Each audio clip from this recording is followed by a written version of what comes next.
I am the Tofu Golem. Please enjoy the video. In this video, I will explain how to program your Chevy Suburban key fob. First, gather all key fobs you wish to program, including any existing ones.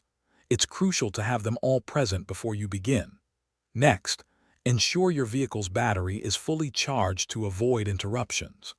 Finally, confirm your specific Chevy Suburban model supports do-it-yourself programming, as some models may require dealer assistance. This preparation ensures a smooth and successful programming experience.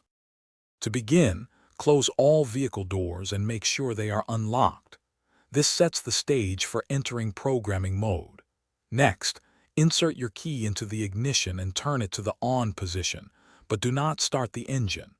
Immediately after, press and hold the door unlock button located on the driver's side door panel. Hold this button down firmly as you proceed to the next step.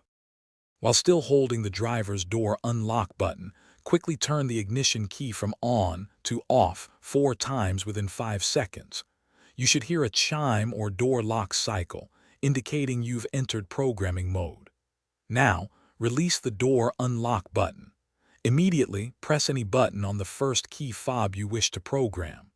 The door lock should cycle again, confirming successful programming of that fob. For any additional key fobs, repeat the last step by pressing a button on each one within 30 seconds of the previous fob. Once all fobs are programmed, turn the ignition key to the on position and then off to exit programming mode. Test all your key fobs to ensure they function correctly.